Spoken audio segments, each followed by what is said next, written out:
Most people wake up and instantly resume the script they never wrote.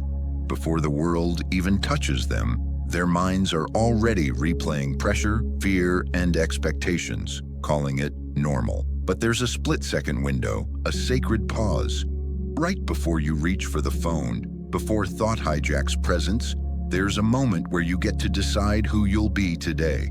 That decision marks the beginning of real power, not by changing the world, but by choosing how you show up to it. Marcus Aurelius didn't write his meditations for applause. He wrote them to survive mornings just like yours. Mornings filled with exhaustion, duty, betrayal, and silence heavy enough to sink a weaker mind. He reminded himself, at dawn, when you have trouble getting out of bed, tell yourself, I am rising to do the work of a human being. That wasn't self-judgment. It was a declaration of self-command, because the first hour of your day isn't just time, it's territory. Whoever wins it owns your mind. This isn't about self-help strategies. It's about learning to repair yourself from the inside out. Not about peak performance, but quiet presence. These 5 Stoic rules aren't techniques. They're anchors, daily resets that patch the cracks in how you think, how you interpret stress, how you meet the moment. Imagine your mindset like a glass. If it's cracked, no matter how much motivation you pour in, it will still leak. Doesn't pour more, it seals the glass. And with each seal, you become less reactive, more rooted. Welcome to Stoic Philosophy Daily, where your story matters. Share your experience or your biggest struggle below. Every comment you leave is a gift. Here, your voice matters. We read with care, answer with heart, and treat your journey as part of our own. This is more than a tunnel. It's a circle of strength. Now ask yourself, how would my life change if I took full command of the first hour? Comment, I beg in sterlets, and let's begin. 1. Reality isn't the enemy. Resistance is. The day hasn't even started, and already you're exhausted. Not because the day is heavy, but because you're mentally rejecting its shape before it arrives. That meeting, that traffic, that difficult conversation, you replay them in advance, tightening your jaw, bracing your chest, resisting what hasn't happened yet. That silent resistance becomes your emotional baseline, like walking all day with your muscles clenched. This is how suffering is manufactured, not by events, but by friction between reality and expectation. You're pushing against what already exists, like trying to hold back a river with your hands. The water keeps flowing. You're the one getting worn down. It's not the day that's exhausting you, it's your argument with it. Epictetus said it clearly, do not seek for events to happen as you wish, but wish for events to happen as they do. That isn't surrender, it's alignment. The moment you stop arguing with facts, your energy stops leaking. You're no longer dragging a weight that never needed to be carried. A sailor doesn't curse the wind for blowing the wrong way. They read it, adjust the sails, move forward. But most people wake up and fight the weather of their own lives, as if frustration alone could change the forecast. All it does is leave them soaked before the day even begins. Try this. Tomorrow morning, before reaching for your phone, pause for a moment. Feel your body. Notice where you're already tense. Then say it out loud. Today will be what it is. My power is how I meet it. Choose one difficult thing you accept without resistance. Watch what happens internally. The tension loosens. Your mind clears. Ask yourself, how much energy have I been wasting demanding reality be different before I allow myself to act clearly? Marcus Aurelius reminded himself, confine yourself to the present. Not because the future didn't matter, but because resistance to the present corrupts every action taken within it. When you accept where you are, you regain traction. When you fight where you are, you stay stuck, not physically, but mentally, like tires spinning in mud. At Stoic Daily, we believe the strongest minds don't fight reality. They cooperate with it. Comment below. What's one situation you'll stop resisting today so you can finally move forward inside it? 2. Define yourself first, or the world will do it for you. If you don't claim your identity at dawn, the world will hand you a counterfeit by noon. You'll be defined by interruptions, swayed by other people's moods, bent by sudden pressure. And by evening, you won't even recognize who was steering. You'll feel drained and quietly disappointed in the person you became under fire. It happens slowly, like a boat that didn't chart its course before setting sail, drifting miles off course because it let every current decide for it. Most people live this way. They begin the day empty and let the world fill them in. Call after call, mood after mood, expectation after expectation, until what's left isn't them, but a reaction to everything they couldn't control. But Stoics knew better. They didn't wait for life to name them. They named themselves. Character isn't reflex, it's a ritual. Seneca wrote, "Every new thing excites the mind, but a mind that seeks truth turns from the new and seeks the old." Not old trends, old commitments, anchors of identity that don't shift when the wind does. Try this. Each morning before the world rushes in, choose one word: calm, integrity, courage, presence. Not a goal, not a plan, a principle. That word becomes your posture, your internal compass. So when anger rises, you remember, I chose patience. When the day gets loud, you remind yourself, I chose discipline. When someone tries to trigger you, you hold your ground. I chose clarity, not chaos. Without this ritual, your day becomes improvisation. You become a mirror to every disruption. Praise lifts you, criticism breaks you, like a weather vane in a storm, spinning with every gust. That's not a strength, that's surrender. Marcus Aurelius didn't survive plague, betrayal, and political chaos by winging it. He survived by deciding each morning the man he would be. Steady, duty-bound, unmoved by noise. And no, you won't always hit the mark. But even when you fall short, you fall within the boundaries you set. You fail forward. You course correct faster. You trust yourself more. Because now you're living from a decision, not a reaction. At Stoic Daily, we believe clarity of character is built before sunrise. Comment your chosen word below and let it guide your next 24 hours. 3. Do the difficult thing before it becomes your weakness. There's always one thing you're hoping quietly will disappear. A message you should send, a decision you keep shelving, a workout you skip, a truth you avoid. It doesn't scream, it just waits. And every time you delay it, the wait grows louder in silence, like a door you refuse to open while your imagination fills the room behind it with monsters that aren't there. At first, avoidance feels intelligent, strategic.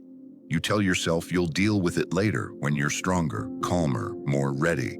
But repeated daily, that delay trains your nervous system to associate discomfort with danger. Retreat becomes reflex. Your mind learns that pulling back is safer than taking a step forward. Over time, the problem isn't the task anymore. It's the habit of shrinking from resistance. Seneca warned, "We suffer more often in imagination than in reality." What drains you isn't the hard thing. It's the mental theater you rehearse around it, the endless anticipation, the stories you tell yourself about what it will mean if you fail, like carrying a heavy backpack all day just because you're afraid to set it down and look inside. Try this. Tomorrow morning, do the hardest thing first. Quietly, no buildup, no hype, no perfect mood. Just begin. The moment you move before fear finishes its sentence, something shifts. The task shrinks. But more importantly, you expand. Your mind records a new lesson. Discomfort didn't break me. Avoidance was the heavier burden. When you lead your day with resistance instead of comfort, the entire emotional structure of the day reorganizes. The background anxiety fades. Your posture changes. You stop leaking energy into anticipation because there's nothing left hiding in the shadows. Fear stops acting like a wall and starts functioning like a signal, pointing exactly where growth lives. Marcus Aurelius understood this. He didn't crave war or hardship. Yet when duty demanded it, he rode north into frozen campaigns instead of delegating what he dreaded. Not because he enjoyed suffering, but because postponing it would have hollowed his integrity. Facing the hard thing early preserved his inner authority. That's the real cost of avoidance, not failure, erosion of self-respect. Life will demand hard things no matter what. Loss, conflict, responsibility. The only choice you have is timing. Face them deliberately or let them ambush you. When you act first, fear loses its leverage. You walk through the day steadier, less negotiable. You no longer wait for courage to arrive. You generate it through action. At Stoic Daily, we believe strength is built by meeting discomfort on your terms. Comment below. What's the hard thing you'll stop negotiating with and do first tomorrow morning? 4. Stop feeding the thoughts that drain your strength. Not every thought deserves a seat at your table, but most people live like doormen to their own mind, opening the gate for every worry, every imagined insult, every spiral of what if. They confuse mental noise with mental depth. But you're not deep just because you're drowning. Marcus Aurelius warned us long ago. The happiness of your life depends upon the quality of your thoughts. Not their drama, not their intensity, their quality. That means you have to be ruthless with what you allow to live in your head. Let the weak thoughts starve. Don't argue with them. Don't analyze them. Don't try to win the courtroom trial inside your mind. Just stop rehearsing the pain, because repetition is how thoughts grow teeth. That one comment from 3 weeks ago only still hurts because you keep feeding it with imaginary comebacks. That anxiety about the future, it only seems real because you keep adding scenes, angles, timelines. You're building a horror movie with your own hands, and then wondering why your nervous system feels under siege. Try this. Next time your mind starts spinning mid-thought, mid-sentence, pause. Imagine that thought as a stray dog scratching at your door. You don't have to invite it in. You can notice it.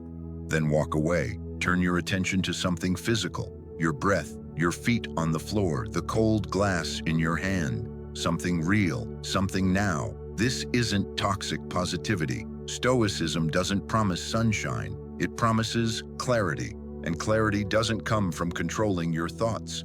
It comes from choosing them.